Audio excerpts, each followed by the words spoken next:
일본의 외교안보 정책 전체를 좀 어떻게 조망해야 되는지를 살펴보고, 역시 관심은 우리니까 우리하고의 관계에서 보면은 일본에 앞으로 나가려고 하는 외교안보적 방향이 어떻게 되고 있는지, 사실은 그 문제를 좀 따져보려고 하는데, 사실은 우리 사회에 제가 보기엔 스테레오타입화된 일본 인식이 너무 좀 횡행하고 있어서 제가 무슨 말씀을 드려도 잘 납득을 못하는 분이 많은 것 같아요. 다른 예를 들면 일본은 헌법을 개정하려고 한다.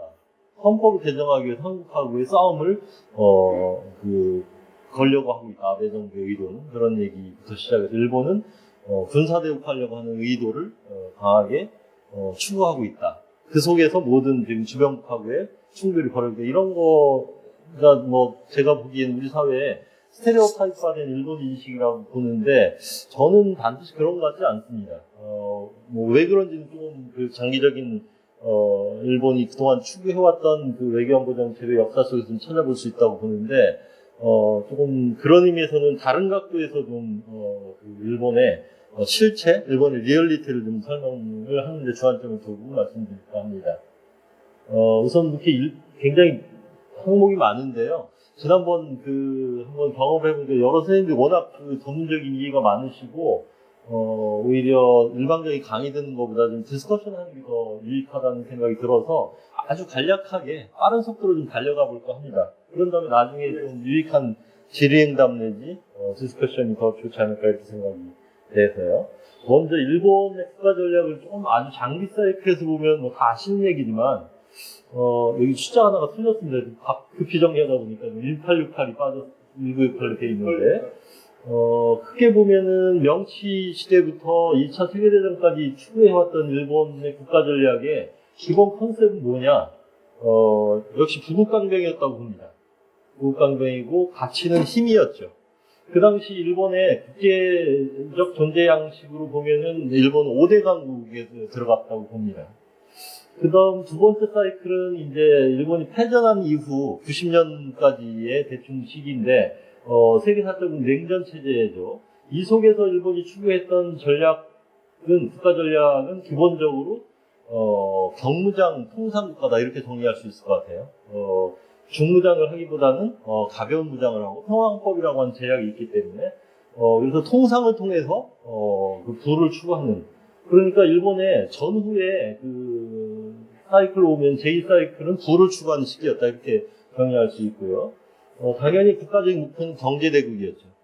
어느 정도 이 사이클에서도 그 목표를 달성했다 이렇게 읽을 수가 있을 것 같고요. 세 번째 사이클이 이게 문제인데, 세 번째 사이클은 일단 뭐 너무 잠정적이기 때문에 우선 국제 시스템이 어떻게 돼 있냐, 어떤 분들은 뭐 미중 양강국보다 지금 G2의 시대다 이렇게 얘기하고 있지만, 저는 어떻게 보면은 선진국 국가의 그러니까 유럽, 일본, 미국으로 이어지는 선진국들과 신흥 국가인 중국, 인도 등등의 이런 국가들이 지금 라이징하면서 복합체를 이루고 있는 그런 양상으로 보여지고, 그 속에서 일본이 추구하는 거는 이 부분이 중요하다고 보는데, 제가 보기엔 개방형 국가를 추구하려고 합니다. 그리고 군사적인 의미에서는 좀 보통 국가죠. 군사적 보통 국가를 추구하는 방향으로 가는 게 아니냐라는 것이고, 기본 가치만 놓고 보면은 역시 일본도 이 지식사회에서 우위를 갖기 위해서 여러 가지 노력을 하는 국가다 이렇게 봅니다. 그러니까 어떻게 우리 사회에서 보는 일본상은 이런 거 아닙니까? 지금 말하면 1사이클에다가 놓고 일본의 미래를 우리가 점치고 있는 게 아닌가 하는 느낌인데, 그렇지 않다는 의미에서 이렇게 그려본 거고요. 그러니까 좀 굉장히 매크로한 얘기입니다. 조금 더 좁혀서 아베 정부가 이제 2012년에 들어와서 벌써 6년째 계속 집권하고 있고, 어떤 의미에서 아베 정부는 전후 정부 중에서 가장 국가 전략이라고 하는 거를 주관적으로 인식하고 있는 정부라고 봅니다. 그 전에 일본 정부들은 사실은 일본의 국가 전략적인 방향에 대해서 그다지 고민을 했던 것 같지도 않고, 또 그 국가적인 목표로 어떤 국가 전략의 방향성을 추구하려고 했던 것도 별로 없었던 것 같아요. 그런 의미에서 아베 정부 들어서 본격적으로 미래 일본의 국가상을 그리는 작업이 시작됐다 이렇게 볼 수 있는데, 몇 가지 개념만 놓고 설명드리면은, 역시 그 아베 정부가 추구하려고 하는 거는 강한 국가 일본의 회복입니다. 왜냐하면 90년대 이후 일본이 한없이 추락하고 있거든요. 나중에 좀 GDP 통계 보시겠지만 90년대 이후에 일본의 GDP 국가 경제 규모를 보면 거의 제자리 걸음입니다. 한 30년간 그 일본은 거의 저성장 또는 뭐 무성장의 시대를 계속 왔거든요. 그렇기 때문에 아베 정부가 지금 하려고 하는 거는 그런 침체 상황에서 일본을 좀 깨워서 다시 재팬스백 다시 일본의 과거의 영광, 전후까지 포함해서 전전의 영광도 전전의 영광이지만 전후의 영광을 다시 한번 찾아보자 하는 겁니다. 그래서 그리고 또 하나는 아무래도 중국이 급부상하는 거에 대한 위기의식이 강하다는 거죠. 동부아시아의 파워 트랜지션 속에서 일본이 다시 부상을 해야 되겠다고 하는 그런 목표를 세우고 있습니다. 근데 뭐 제가 지금 말씀드리는 거는 아베 정부가 추구하는 목표 개념입니다. 우리가 국가 전략을 생각할 때 의지와 능력이라고 하는 걸 같이 생각했는데 의지가 있다고 해서 다 실현되는 건 아니죠. 그걸 뒷받침해주는 리소스, 능력 부분이 따라줘야 되는데 저는 아베의 그 야심찬 의지에 비해서는 일본의 리소스가 따라주고 있지 못하다. 그런 걸 말씀드리고 있고요. 우선은 지난번도 조금 언급했지만 일본의 재정 상황이 뭐 지금 너무 안 좋다. 그리고 인구 구조가 너무 초고령화, 저출산으로 해서 맨파워를 모빌라이즈 할 수 있는 그런 상황이 아니다. 그리고 산업기술 경쟁력에 있어서도 상대적으로 지금 일본이 앞서간다고 말하기 어렵기 때문에 아베가 아무리 이런 그 목표를 세운다 하더라도 거기는 한계가 있다 하는 게 일본의 리얼리티다. 그런 말씀을 좀 드리고 싶은 거고요. 우선 목표 부분 말씀드리면은 두 번째는 이제 헌법 개정입니다. 헌법을 좀 바꿔가지고 군사적인 의미의 보통국가를 가겠다 하는 것이죠. 이거 뭐 우리 국민들이 다 인식하고 있는 건데 저는 그럼에도 불구하고 헌법 개정 이퀄 일본의 군사대국화 이렇게 보는 거는 너무 좀 무리가 있다 이렇게 봅니다. 기껏해야 헌법 구조 개헌을 한다고 하는 것인데 그것이 하는 의미는 일본이 매우 그 패전 국가로서의 반쪽 국가에서 뭐 제대로 된 그냥 다른 모든 국가들이 가지고 있는 권리를 갖는 그런 보통의 의미의 군사적인 보통 국가로 가는 것이지 그것이 어떤 그 군사를 지향하는 국가로 간다는 의미는 전혀 아니다라고 하는 것이고 그럼에도 불구하고 저는 단언코 말씀드릴 건데 아베 정부 하에서 임기 하에서 헌법 개정이 불가능합니다. 우리가 이미지를 그리고 있는 헌법 구조의 개정은 거의 불가능하다 이렇게 봅니다. 왜냐하면은 중청위원회 3분의 2 이 개헌의 발의 요건을 채우기가 어렵습니다. 그리고 지금 아베 정부는 연립정부거든요. 공명당하고의 정부인데 공명당이 헌법 개정, 특히 구조 개헌을 반대하고 있습니다. 그래서 이번 참여 선거에서 3석이 부족한 지금 3분의 2석을 확보했다고는 하나 그 나머지 정파를 긁어 모아서 중참위원 3분의 2를 만들어서 발의하기가 어렵다라고 하는 것이고 이거는 뭐 참여 선거 끝난 다음에 아베 정부의 측근들이 모여서 이미 개헌은 물 건너갔다고 선언을 했거든요. 그래서 우리 지금 미디어에 많이 알려지진 않았지만 그렇게 보고 있고 국민 투표를 해도 제가 보기에는 과반수 넘기 어렵다고 봅니다. 여전히 일본의 그 개헌을 반대하는 그룹들이 힘을 가지고 있기 때문에 저는 아베가 아무리 헌법 개정을 하려고 해도 2021년 아베 임기까지 어렵다라고 하는 것이고요. 그러나 목표를 추구하고 대단히 전후 체제를 탈각한다는 의미에서 헌법 개정이 갖는 상징성은 크다고 봅니다. 그래서 그것을 정치적 목표로 추구를 할 것은 틀림없으나 현실적으로는 불가능하다 이렇게 보고 있고 이건 뭐 저만의 얘기가 아니라 많은 일본 정치의 워처들이 다 동의하는 겁니다. 그런데 이 국정으로 한국에만 오면은 마치 헌법 개정이 내일이라도 일어나는 것처럼 말하고 때로는 헌법 개정 아직도 안 됐니? 라고 묻는 사람도 있습니다. 하도 헌법 개정이라는 얘기를 우리가 너무 많이 했기 때문에 그렇게 됐다고 보는데 현실적으로는 그렇습니다. 그리고 이 부분이 가장 우리 신경이 쓰이는 부분인데 아베 정부는 말하자면 전후국가 일본이라고 하는 고삐가 풀려있고 이 혼이 빠진 나라다라고 하는 인식이 있습니다. 그래서 나라다운 나라를 만들기 위해서 역사 인식이라든지 교육 개혁이라든지 주권에 대한 그 교육을 강화해야 된다 하는 쪽에 흐름을 주도하고 있죠. 그럼에도 불구하고 이 부분에 관해서도 사실 일본 내 비판이 많이 있어서 2015년에 나온 아베 담화만 놓고 보면은 원래 그 아베가 꿈꾸던 우익적 DNA를 그대로 실현시키는 데는 실패했다고 봅니다. 낙하손해까지 나서서 아베의 그러한 시도를 막기 위해서 노력을 했거든요. 그리고 일본의 중도 세력 그리고 일본의 리얼리스트들은 아베가 행여나 아베 담화에서 너무 그 우측으로 역사인식이 이동하게 되면은 일본이 국제사회를 견딜 수가 없다라고 하는 그런 관점에서 많은 비판을 해서 사실 아베 담화는 읽어보시면 알겠지만 많이 순화됐습니다. 다만 우리에게 좀 불편한 내용들이 좀 들어갔죠. 사실은 한국을 제외하면은 모든 나라들이, 모든 국가들이 사실은 아베 담화에서 다 평가를 할 수 있을 정도로 내용이 많이 순화됐습니다. 근데 우리에게 좀 껄끄러운 부분은 이제 1905년에 러일 전쟁에 관한 해석에서 그것이 그 아시아 해방, 아시아 민족의 해방을 바라는 사람에게 희망을 던져줬다 이런 기술이기 때문에 우리로서는 그야말로 받아들이기 어려운 그런 내용이 돼버렸죠. 그럼에도 불구하고 아베 담화는 매우 아베가 가지고 있었던 DNA, 우익적 DNA에 비하면은 좌클릭 또는 중득 클릭을 했고, 실제로 아베 정부의 역사인식은 많이 중화됐다. 지금의 현실적으로 보면은, 왜냐하면 현실주의적인 외교를 주장하는 사람들에 의해서 많이 견제를 받았기 때문에 그렇게 아베가 애초 생각했던 만큼 우익적으로 가지는 못했다는 걸 말씀드릴 수 있고요.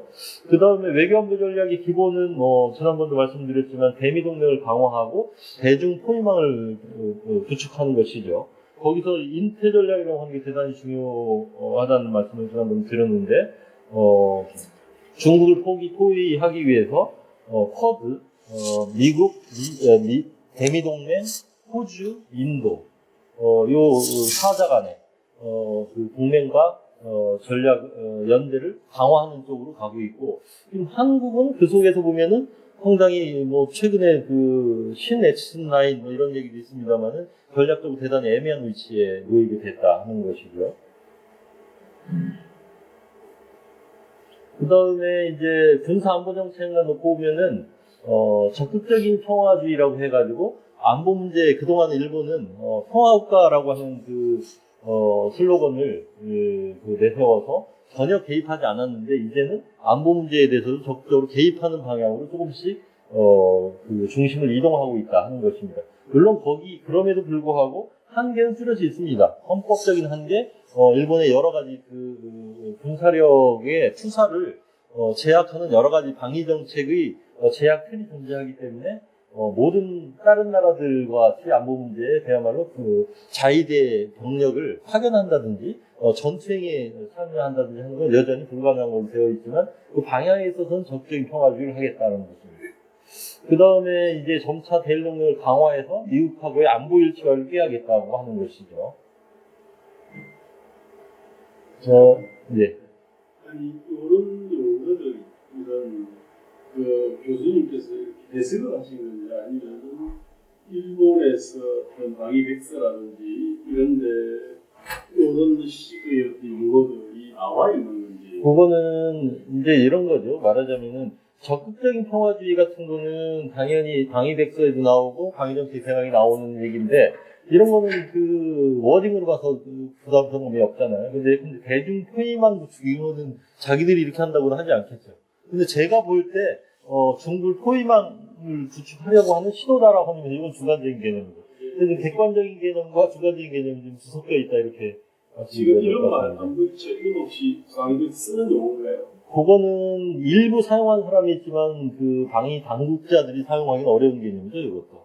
이렇게 되면 이제 일본의 평화헌법에 저촉되냐 안 되냐라는 논쟁에 걸리기 때문에. 그러나 그 방위 정책의 변화 내용만 보면은 매우 일차화하기 위한 노력을 하고 있다라고 하는 의미에서는 틀린 얘기는 아니다 이렇게 봅니다. 그 다음에 이제 집단적 자위권이 제일 중요한 개념이라고 보는데, 우선 왜 일본에 그렇게 집단적 자위권을 못해서 안달인가? 요것도 저는 조금 달리 해석하고 있는데, 가장 중요한 건 센카쿠 문제입니다. 특히 2010년대 이후에 일본이 자기들의 영토라고 생각하고 있는 센카쿠에 대해서 중국이 계속 지금 말하자면은 도발이라고 할까, 일본 입장에서는 도발을 해오는 사태가 쭉 벌어졌거든요. 그거에 대해서 일본 사람들은 초조감을 가지고 있는 거예요. 만약 센카쿠 지역에서 군사적인 충돌이 벌어지면 과연 미국은 우리를 위해서 싸워줄 것인가 아닐까, 이게 가장 초미의 관심사거든요. 사실은 집단적 자위권을 행사해야 된다고 하는 논리는 거기에 있습니다. 우리 영토를 지키기 위해서 미국이 그야말로 체중을 실어서 커미트먼트를 하기 위해서는 우리도 미국이 싸우는 전쟁에 최소한 미니멈 역할은 해야 되지 않겠냐. 그게 집단적 자위권이고요. 집단적 자위권의 반대 개념 개별적 자위권 아닙니까? 나만 지키면 되는데 집단적인 자위권은 동맹, 나의 친구가 위협을 받았을 때 내가 군사적으로 개입하겠다고 하는 개념이기 때문에 일본으로서는 이게 어떻게 보면 집단적 자위권은 모든 지금 지구상에 존재하는 국가의 허용된 권리입니다. 헌법적 권리죠. 그리고 유엔이 보장한 권리인데 일본만 평화헌법에 의해서 집단적 자위권은 용인되지 않는다라고 하는 그런 해석에 걸려 있거든요. 그래서 그걸 돌파하기 위해서 2014년, 15년 여러 가지 입법 조치를 통해 가지고 사실은 이 집단적 자위권을 제한된 범위에서는 사용할 수 있도록 이미 법제화됐습니다. 그런 의미에서 보면 우리가 헌법 개정하는데 이미 헌법은 개정되었다. 또는 평화헌법은 형이화되어서 이미 별 의미가 없다. 저는 이렇게 보고 있는데 자꾸 너무 헌법 개정의 의미를 부여하고 또 헌법이 개정되면 전쟁이 가능한 국가로 가는 거다라고 하는 이 도식으로 보는 거에 대해서는 저는 잘 납득이 안 된다는 말씀입니다. 그래서 일본의 집단적 자위권 행사는 이미 대미 전쟁을 치르는 대미 후방 지원을 담당한다는 개념으로 되어 있고 이미 이 부분은 14년, 15년에 여러 가지 그 법률을 통해서 사실상 가능한 것으로 물론 전면적으로 가능한 건 아니고 제한된 범위 내에서 집단적 자위권을 행사하는 것이 용인된 쪽으로 갔습니다. 그런 의미에서 좀 헌법을 파괴했다라고 일본의 그 진보들은 해석을 하고 있죠. 사실상 평화헌법이 형이화된 것이다.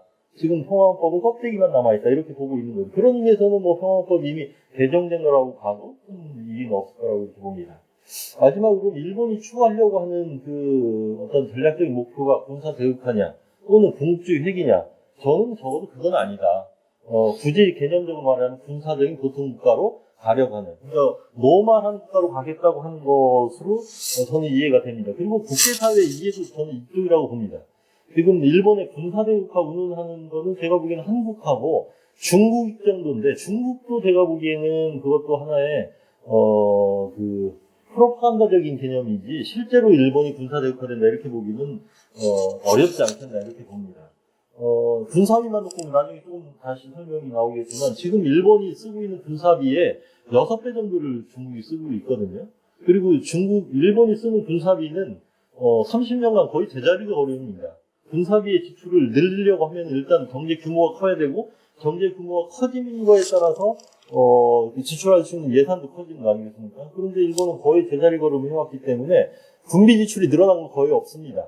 나중에 표를 보시면 알겠지만 그에 비해서 중국의 경우는 한 10%씩 성장 군비를 계속 늘려왔고 한 20년 됐기 때문에 굳이 군사대국화를 운운한다면 전 중국이라고 봐요. 일본을 군사대국화라는 프레임으로 인식하는 것은 리얼리티하고 맞지도 않을 뿐더러 그래서 어쩌자고 하는 거에 대한 대응도 저는 그 대단히 취약할 수밖에 없다 이렇게 보고 있습니다.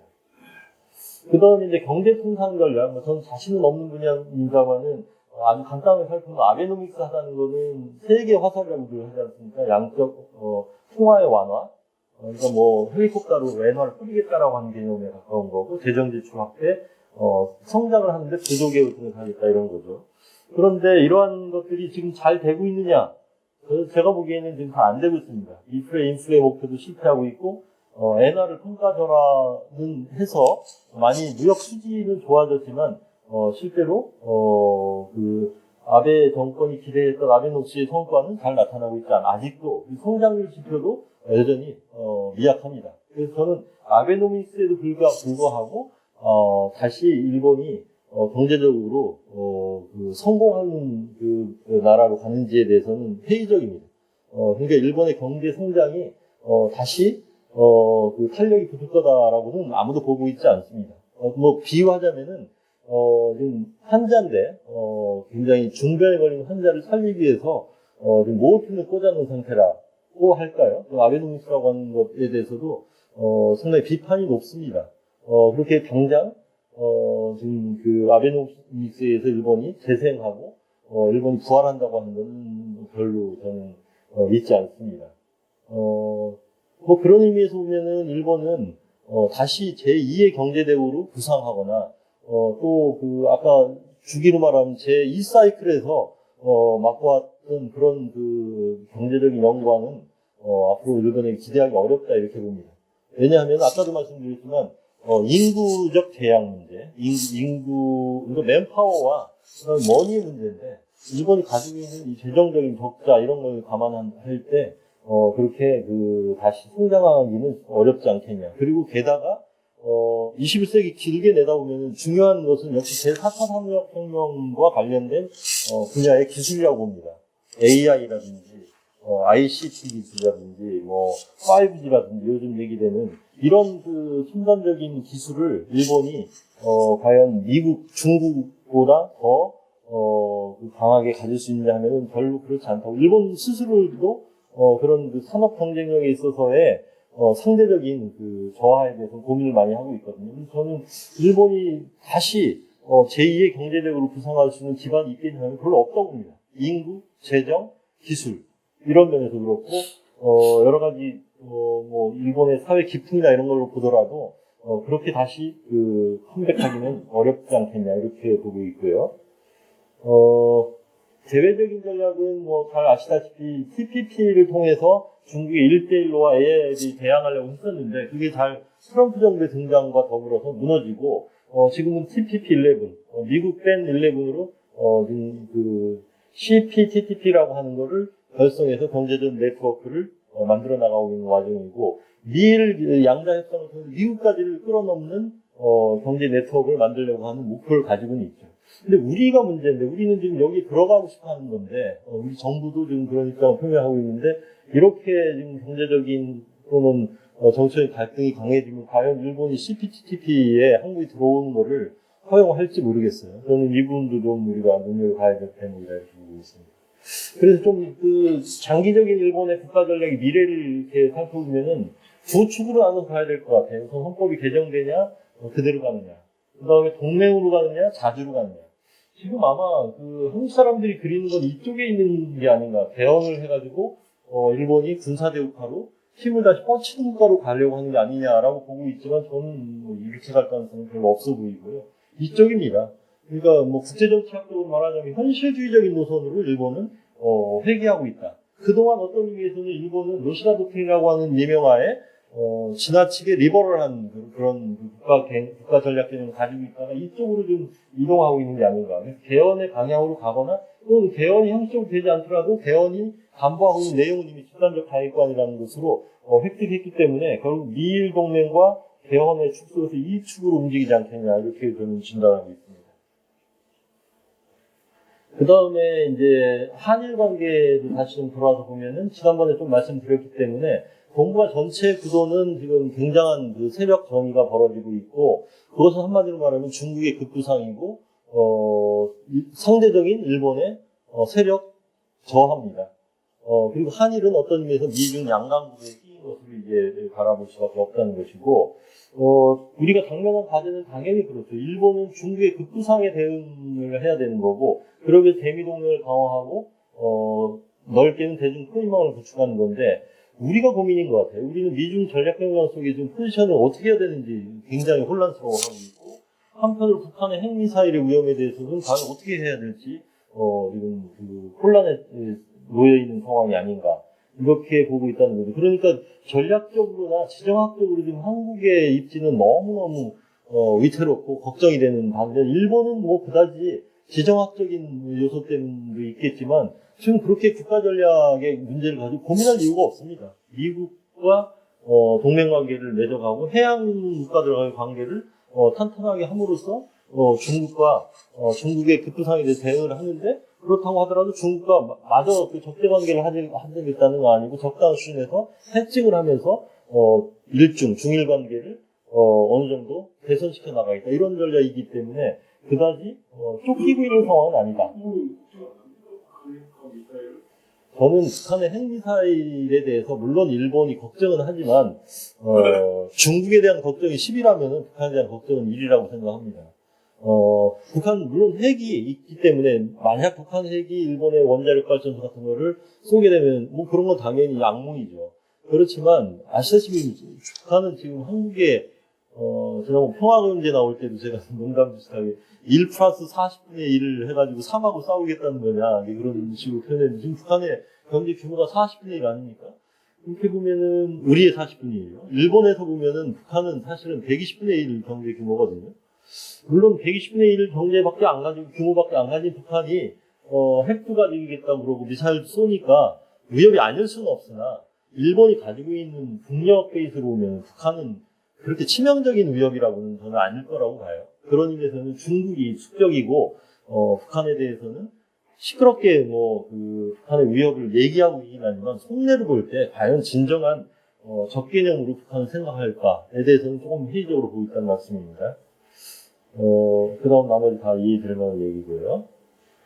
이제 숫자에 관한 얘기만 좀 자세히 보면은, 이게 30년 전 아닙니까? 30년 전에 한중일이 어떤 그 국력을 가지고 있었냐에 관한 얘기인데, 한국, 일본이 있죠? 대체로 보면은 10분의 1 아닙니까? 중국은 한국하고 뭐 큰 차이가 없잖아요. 그러니까 한중일 관계가 10대 1대 1이었다라고 하는 걸, 이게 말하자면 GDP고요. 여기에 따라 국방비도 다 그대로 따라오는 거 아니겠어요?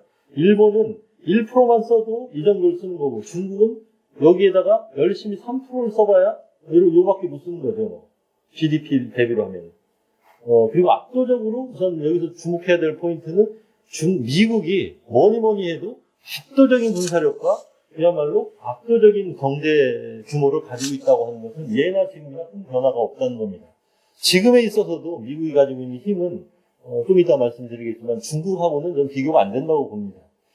그래서 어떤 사람들은 미중 관계에 30년 전쟁이 시작됐다 이렇게 표현도 하고 넷 리소스에서 볼 때 미국과 중국은 여전히 차가 크다. 미국의 헤게모니에 아직 중국이 도전하기 어렵다. 물론 미래적으로 도전할 수 있지만 지금 미중 양강구도다 또는 G2 시대다 이렇게 보는 것은 지나친 중국에 대한 과대평가다. 저는 이렇게 보고 있고 그런 의미에서 숫자의 변화는 좀 주목해서 봐야 될 것 같습니다. 여기 이제 2015년인데요. 2015년이게 되면은 한국이 1.3조일 때 중국은 벌써 이제 10조로 들어가는 거고 일본은 4조. 이건 계속 제자리 걸어가는 느낌 아닙니까? 이제 중국의 2배가 된 거죠. 작년 통계를 보니까요. 여기 작년 통계가 맞고 이건 제가 보니까 이 통계는 다시 조정을 해야 되는데 지금 업데이트를 못했습니다. 이건 정확한 통계입니다. 2018년 통계를 보니까 일본이 5조고요. 중국이 13조입니다. 미국이 20조죠. 그러니까 아직도 중일을 합쳐도 미국에 도달하지 못하는 거고요. 한 2025년쯤 오면은 이렇게 된다는 겁니다. 어쩌면은 더 당겨질 수도 있어요. 요게 좀 조정돼야 되는데 제가 못 조정을 했고요. 왜냐하면 몇 년 전에 추정을 한 거를 그대로 하다 보니까 거의 더 적어졌죠. 미국이 더 빠른 속도로 성장하고 있다는 얘기죠.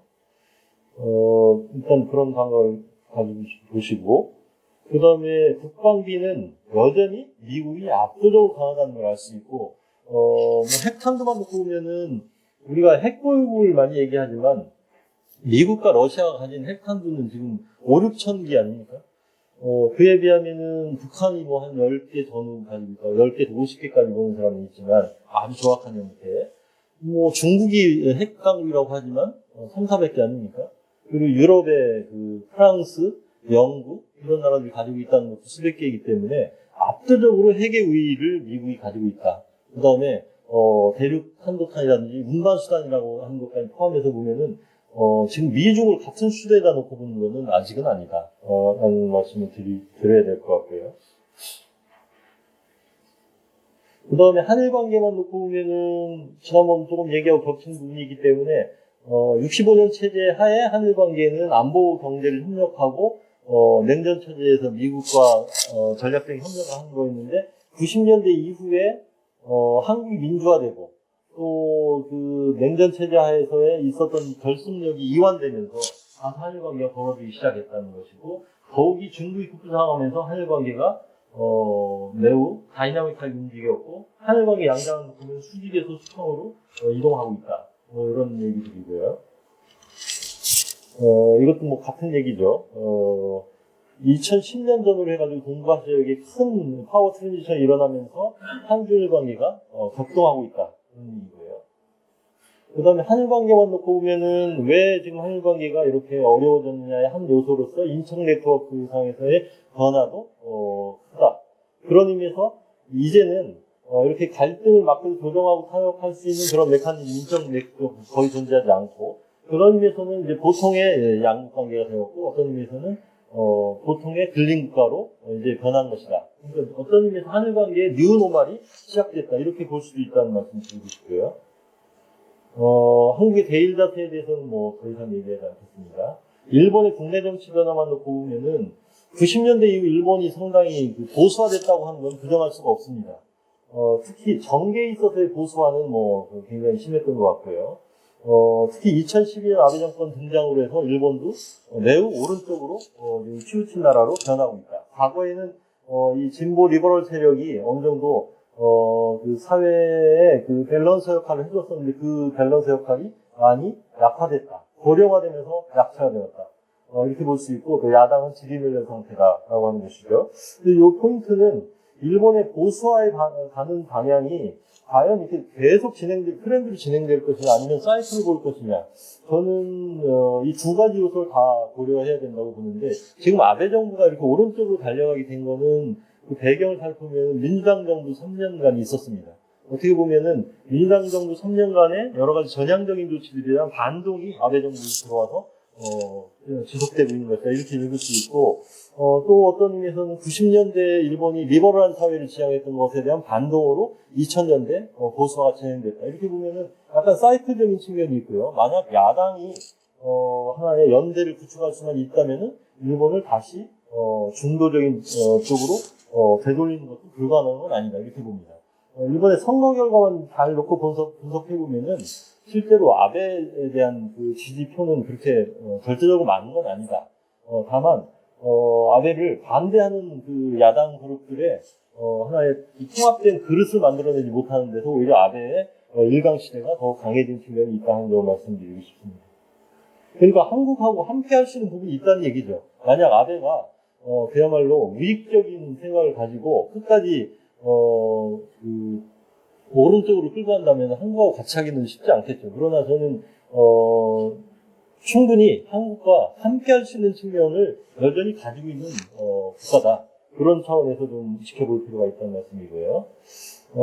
한일 관계 악화만 놓고 보면은 지난번도 많이 설명드렸지만 리더십 문제 굉장히 크고요. 너무 인식론이 단순화되니까 그리고 전략적으로 일본하고의 협력 공간에 대해서는 아무도 생각하려고 하지 않는다. 그게 오히려 한일 관계가 어렵다는 요인이다. 이렇게 진단을 해야 될 것 같고요.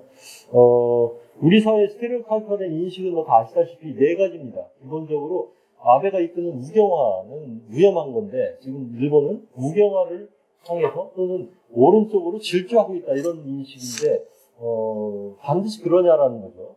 저는 그래서 너무 이런 시각으로 역사 수정주의, 집단적 자위권, 평화헌법 개정, 영토주권 강화 이런 이 네 가지의 프리즘만 가지고 보면은 물론 그 프리즘에 걸리는 일본상이 있습니다. 그러나 그게 일본의 리얼리티 전부는 아니다.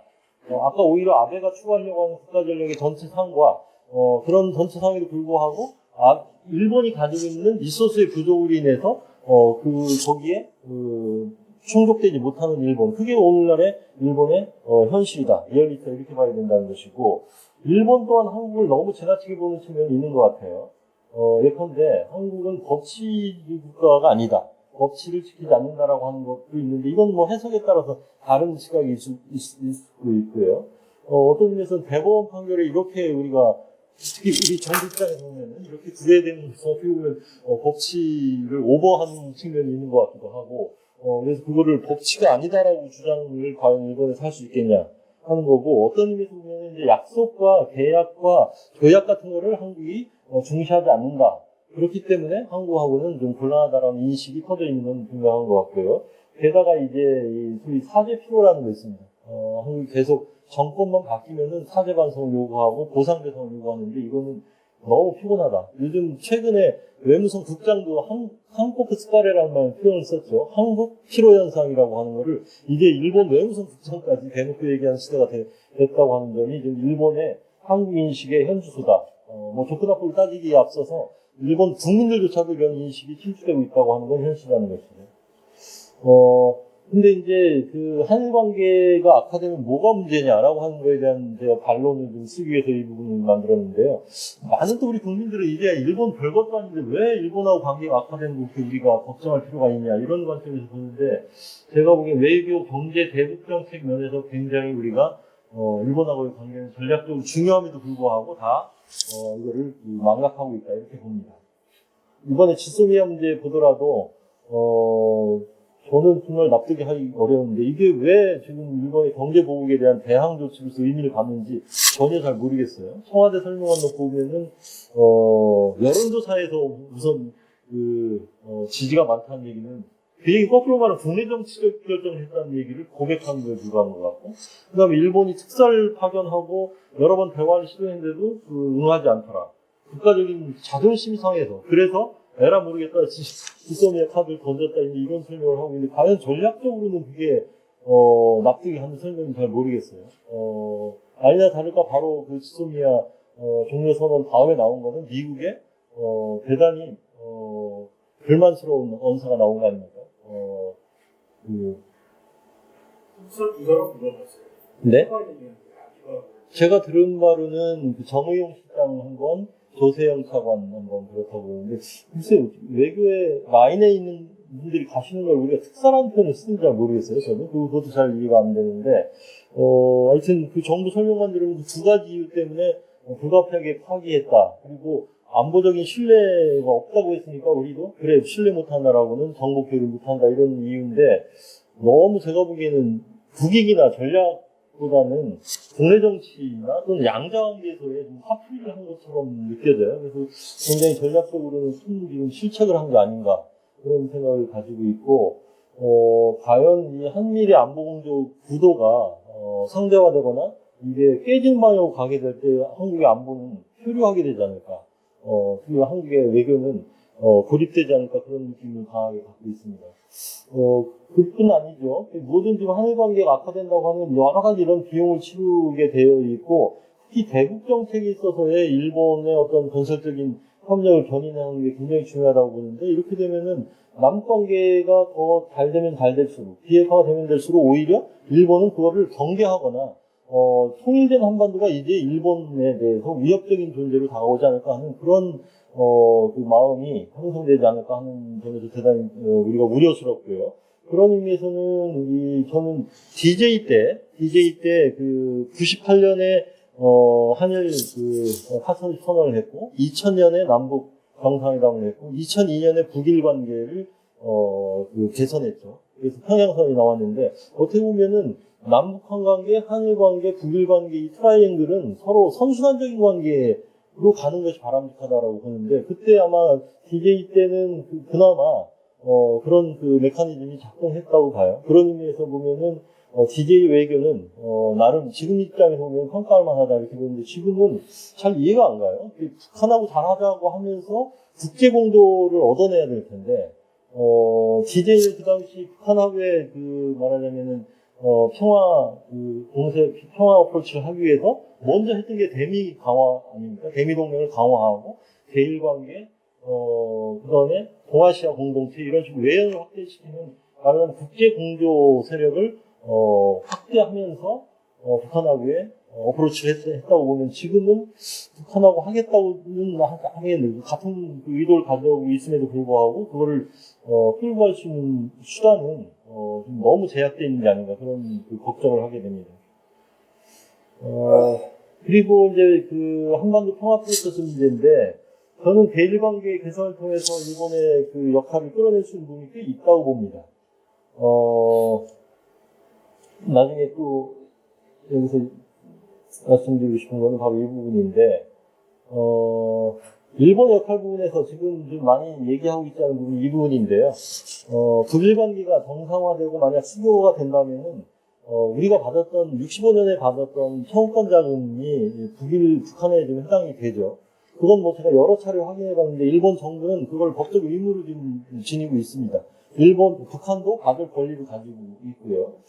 지금 많으면은 100억 불에서 300억 불까지 된다고 하는데, 이게 통일이 된 다음에 받게 되면은, 사실은 통일 한반도가 받아야 되는 몫이 되는 거고요. 지금 분단 상황에서 받게 되면은, 결국 북한이 받게 되고, 북한의, 개방과 개혁을 추진하는 시드머니가 될 수도 있겠다 하는 관점에서 저는 보고 있는데, 그렇다고 하면 이거는 우리가 한반도 평화 프로세스를 추진하는데, 일본이 가지고 있는 굉장한, 레버리지기도 하고, 또 우리에게도, 상당히 주목해야 될 일본 변수가 아닌가 이렇게 보고, 결국 북한을 지금 비핵화하고, 만약에 평화를 달성한다면 해야 될 건 그 다음 경제 재건 아니겠습니까? 경제 재건에 일본이 가지고 있는 시드머니는 굉장히 중요하고, 이거는 어떤 의미에서 65년 당시에 한국 경제와 일본 간의 관계로 대비할 수 있는 측면이 있지 않겠나. 그래서 좀 이 부분을 좀 우리가 다이내믹하게 바라보고 일본 변수를 긍정적으로, 적극적으로 끌어내는데 역할을 해야 되지 않겠나, 이런 각도를 보고 있습니다.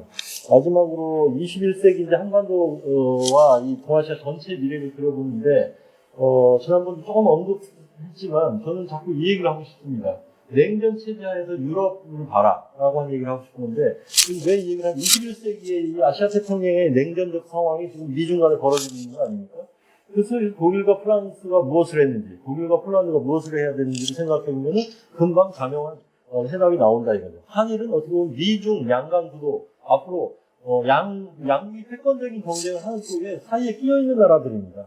그리고 어떤 의미에서는 가치와 규범과 체제를 공유하고 있는 굉장히 소중한 나라이기도 하고, 그렇기 때문에 한일이 손을 잡고 미중 양강구도 속에서 말하자면 평화롭고 번영된 공간을 만들어내 나가는 주역이 나서야 될 텐데 지금 그렇지 못하다는 그런 좀 안타까움을 표현하고 싶고요.